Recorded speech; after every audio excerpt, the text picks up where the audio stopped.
We have declared our love for Jesus, but He wants to know, are you loyal to me? When it all doesn't happen in your timing, in your way, the way you want it to. Sometimes we have to wait, and waiting is not easy. But you better learn to wait. The average church member today is like the little kid in the back car on a trip. You just pull out of the driveway, and are we there yet? Are we there yet? Are we there yet? Let me back that up again. Some of you think back. You remember when traveling with kids and you pulled out? Are we there? You got 200 miles and you've only gone 2, and they saying, are we there yet? When we going to be through? When we going to get there? I'm tired of riding. Give me my book. Give me this. Give me that. Johnny hit me.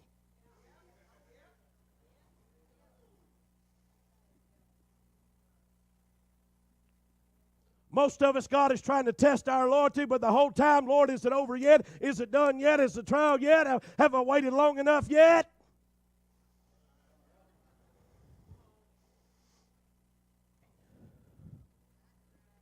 I never would have made it.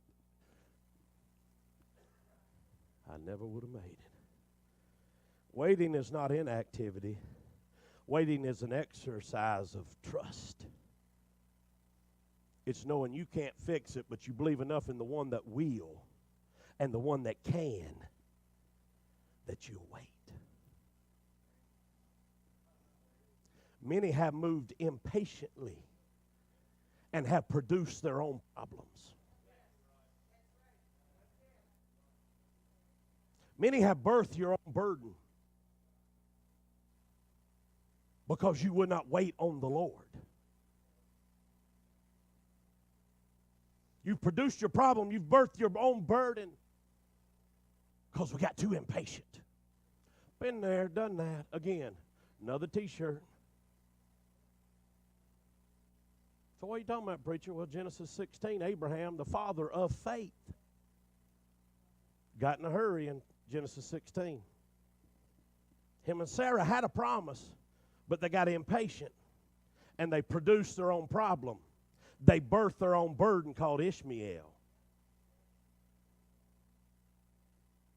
Think about it. Have you produced your own problems because you've not been patient? Just go and look at your neighbor and say, you birthed that, you birthed that, you birthed that. Go and look at him and say, you birthed that. Everybody, every one of us in here, everybody's guilty. We've all done it. Don't let them sit there. The only thing holding up that halo's the horns underneath. We've all been guilty. Making a mess.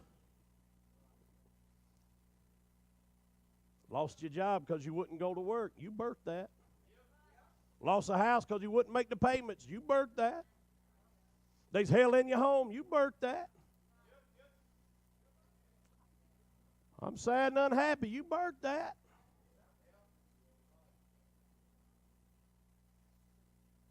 David said, I had to wait patiently for the Lord.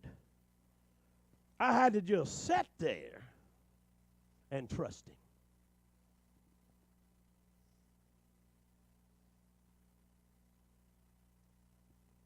But I like in verse number 1, we don't know how long he waited, but there was some activity began to take place. David said, I didn't see him. I couldn't tell anything was really working out yet because I'm still in the pit. But I did notice there was an ear bent down my way. He inclined. David said, I waited till I got his attention. Many of us holler for the Lord. And if he don't come right away, right now, right quick, hurry up. David said, I just stayed around there waiting for him to hear. I could hear my cry. I knew how bad it was. I was waiting for him to hear. He inclined it. Not only meant that he heard him, but he listened to it. Oh, he's going to hear you cry. But if you'll wait patiently, he'll listen to you. Thank God there's a shoulder to lean on.